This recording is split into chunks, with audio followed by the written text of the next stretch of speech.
Bonjour, aujourd'hui un podcast sur l'œuvre de Philippe Claudel intitulée Les âmes grises. N'oubliez pas que depuis quelque temps, vous devez mettre ici les accents sur les majuscules et bien sûr souligner.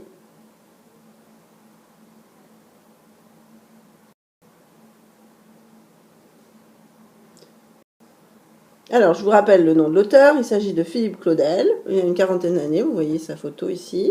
Le nom de l'œuvre, Les âmes grises, bien sûr. Pour l'instant, tout va bien. La date de parution, ça peut vous servir, il s'agit de 2003. La réception par le grand public.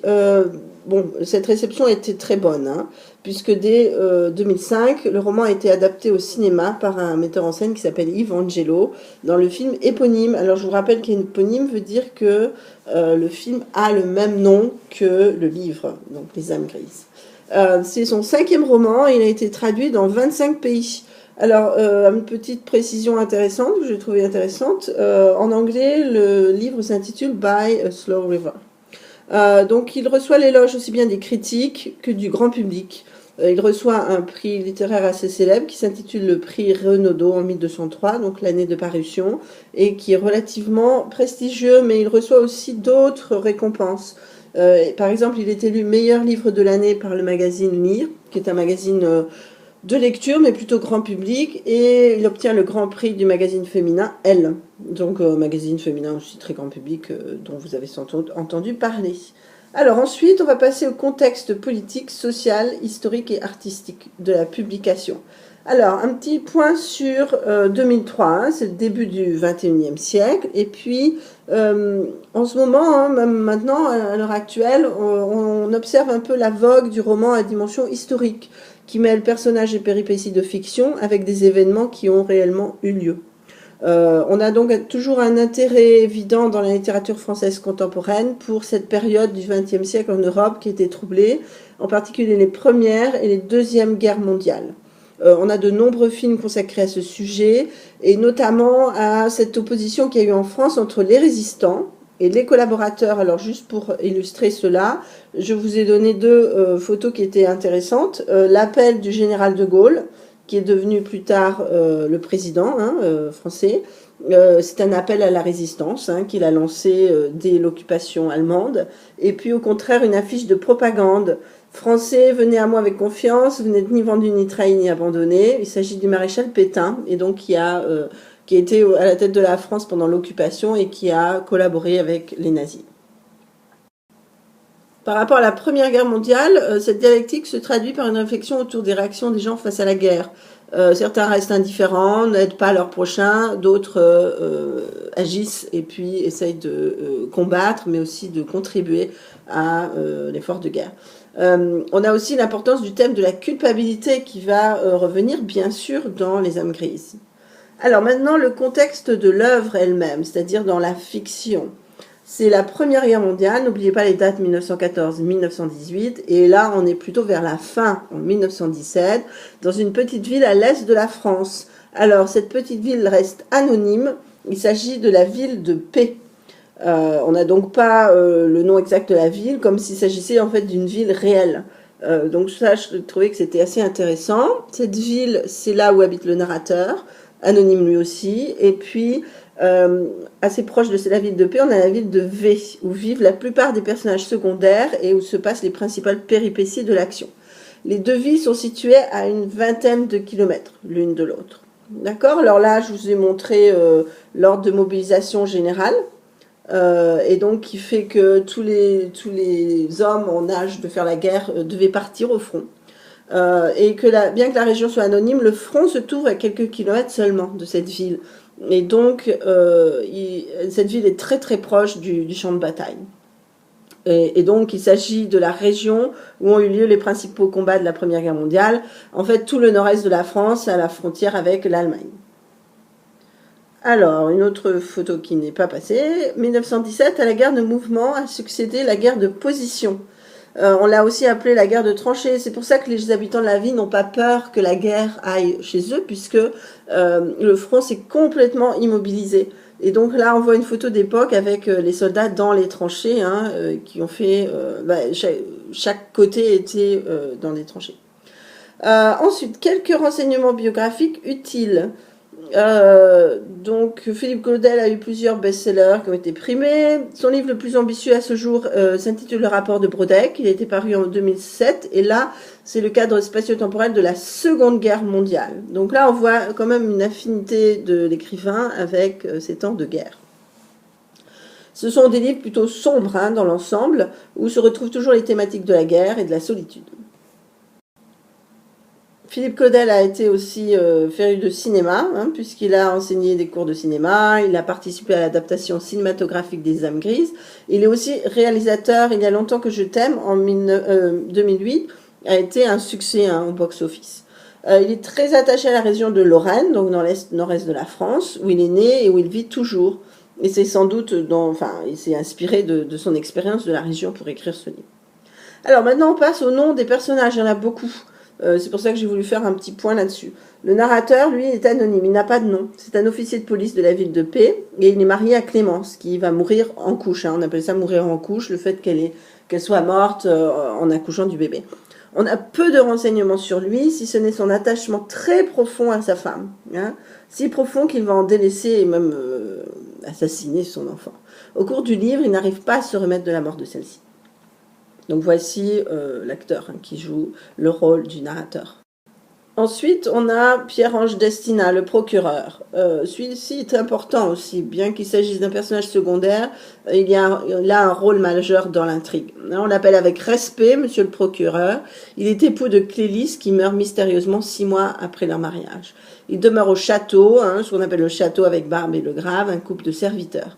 Il est très respecté de ses concitoyens, mais il est très seul et il reste très renfermé sur lui-même. Il reste mystérieux jusqu'à la fin, on ne comprend pas vraiment ses attachements à Lysia et à Belle de Jour, ni s'il est le meurtrier de Belle de Jour ou pas. Hein, ça reste un mystère.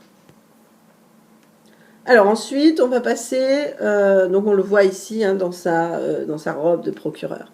On va passer à un autre personnage qui est important, bien sûr. Il s'agit de Lysia Verhaeren. C'est la nouvelle institutrice de paix et elle est présentée comme une bouffée d'air frais dans la vie de cette petite ville. Elle aime Bastien Franqueur, qui va être tué à la guerre, hein, qui est soldat au front. Elle habite au château, hein, dans une petite maison attenante au bâtiment principal, et malheureusement elle se suicide lorsqu'elle apprend la mort de Bastien. Ensuite, un personnage intéressant, bien que très très noir, on va dire, c'est le juge Mierck. Il est respecté, mais il est peu aimé en raison de son absence totale de compassion pour son prochain, et même de sadisme. Hein, il va être à l'égard de Yann Le Floch particulièrement cruel. On peut noter son rapport à la nourriture intéressant. Hein. Vous vous souvenez qu'il aime manger en toutes circonstances, y compris lorsqu'il commande des œufs mollets devant le cadavre de Belle. Et il est en train de festoyer avec le colonel Matieff alors que Yann Le Floch est en train de mourir de froid pratiquement à côté d'eux. Il a peur de Destina. Et il refuse de l'accuser, ça c'est très intéressant malgré les soupçons qui pèsent sur lui. Il va finir bêtement écrasé sous un chariot. Le colonel Matieff, il est plus secondaire, il est aussi chargé de l'enquête aux côtés du juge et une sorte de double de celui-ci. Hein. On le voit toujours en présence du juge. Il est très cruel, indifférent au sort d'autrui, tout comme le juge. Sa personnalité est un peu complexe, puisque dans le passé, il a été aussi dreyfusard. Hein. Il s'est érigé contre les stéréotypes d'une société où l'antisémitisme était important et où la corruption était de mise.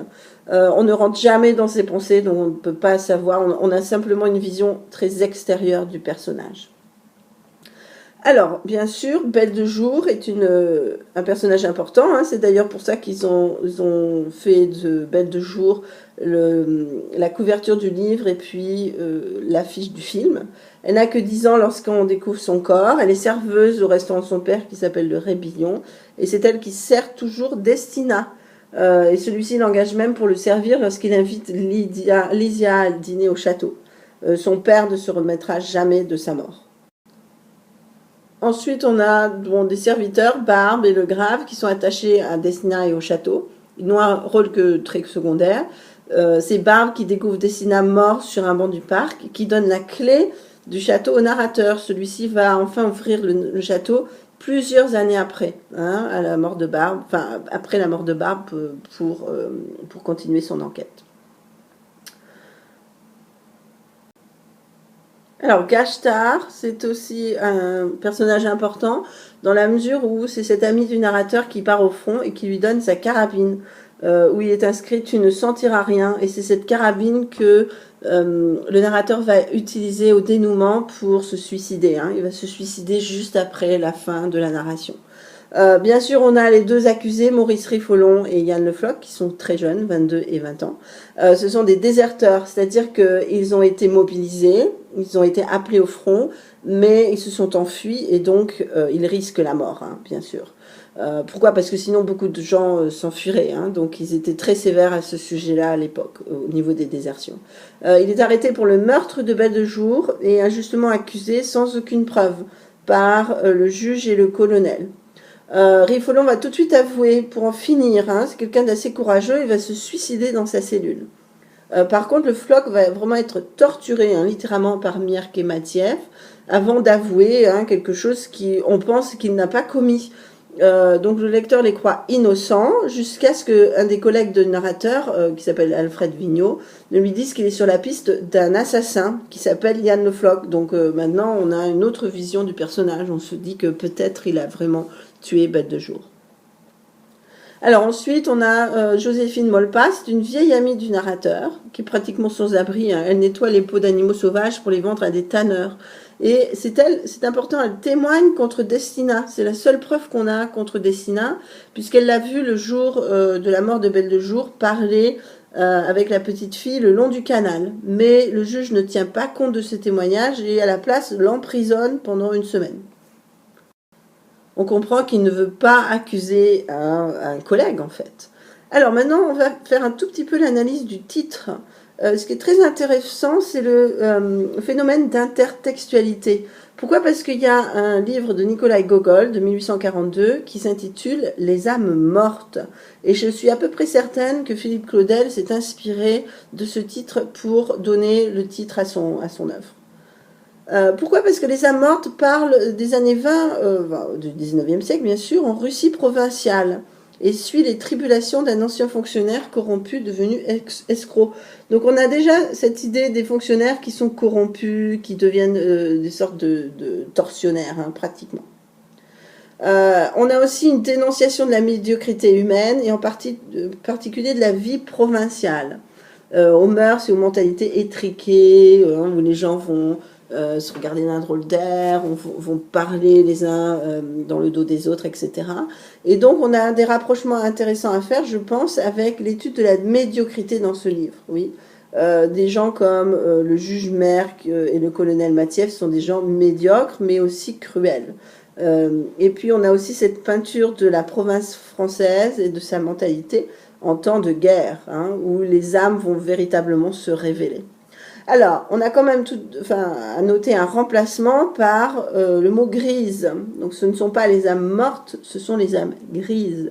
Et on peut dire que c'est un livre symboliquement entre le blanc et le noir, où les coupables sont aussi les victimes, hein, par exemple Yann Le Floch, et où la différence entre le bien et le mal n'est pas toujours facile à identifier. Hein, par exemple, le narrateur.